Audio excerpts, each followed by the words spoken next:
ಇಲ್ಲೇ ಮೈನಾರಿಟಿಗಳನ್ನು O B C ಅವರನ್ನು ಮತ್ತು ದಲಿತರನ್ನು ಆದಿವಾಸಿಗಳನ್ನು ಕಟ್ ಮಾಡ್ತಾ ಇದ್ದಾರೆ, ಅದರಲ್ಲೂ ಮೈನಾರಿಟಿಗಳನ್ನ ಹೆಚ್ಚು ಕಟ್ ಮಾಡ್ತಾ ಇದ್ದಾರೆ ಇವರು ಅಂತೇಳಿ ನುಸುಳುಕೋರು ಇಲ್ಲಿದಾರ ಏನು ಕೊಡಿರೋ ಲಿಸ್ಟ್ ಇವ್ರು ಕೇಳ್ತಾ ಇದ್ದಾರೆ. ಏನೂ ಇರಲಿ, ಇದು ಮಾತ್ರ ಈಗ ಜಬರ್ದಸ್ತ್ ಅಂತ ಒಂದು ಯುದ್ಧ ನಡೀತದೆ. ಇನ್ನು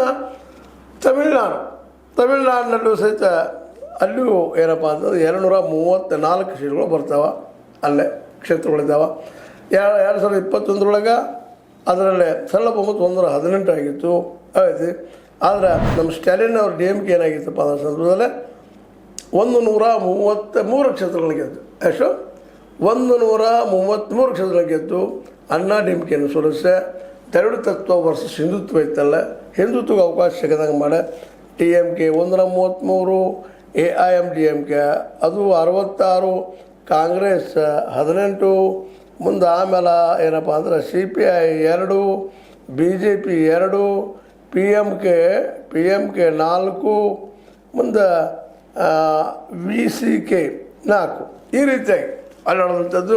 ಈ ಸಲ ಅಲ್ಲಿ ಇನ್ನೊಂದು ಏನಪ್ಪ ಅಂದ್ರೆ ಈ ದ್ರವಿಡ ಹೋರಾಟಗಳಕ್ಕೆ ಇನ್ನೊಂದು ಅಲ್ಲಿ ಲೋಕಲ್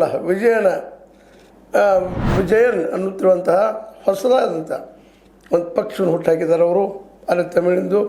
ಅವರು ಏನಾದರೂ BJP ಕಡೆ ಹೊರಡಬಹುದಾ ವಿಜಯನ್ ಅವರು ಅನ್ನೋಂಥ ಚರ್ಚೆಗಳು ನಡೀತಾ ಇದ್ದಾವೆ. ಆದರೂ ಅಲ್ಲೇ ಸ್ಟಾಲಿನ್ ಅಂದರೆ ದ್ರವಿಡ ವರ್ಸಸ್ ಹಿಂದುತ್ವ, ಅಲ್ಲಿ ದ್ರವಿಡ ತತ್ವಗಳು ಗೆಲ್ತಾ ಬಂದಿದ್ದು ನಾವು ಗಮನಿಸಿದಾಗ ವಿಜಯನ್ ಎಷ್ಟು ಮಟ್ಟಿಗೆ ಗೆಲ್ತಾರ ಅನ್ನುವಂಥದ್ದು ಈಗಲೇ ಹೇಳುವಂಥದ್ದು ಆಗಲಿಕ್ಕಿಲ್ಲ. ಬಟ್ ಆದರೂ ವಿಜಯ ಸ್ಥಾಪಿಸಿದಂಥ ತಮಿಳಗ ವೆಟ್ರಿ ಕಳಗಂ ಇದು ಇವತ್ತು ಬ್ಲ್ಯಾಕ್ ಹಾರ್ಸ್. ಎಷ್ಟು ಗೆಲ್ಬೋದು ಎಷ್ಟು ಬಿಡ್ಬೋದು ಹೇಳಕ್ಕೆ ಸಾಧ್ಯ ಇಲ್ಲ. ಬಟ್ ಆದರೆ ಇಲ್ಲಿ BJP ಜೊತೆಗೆ ಇವರು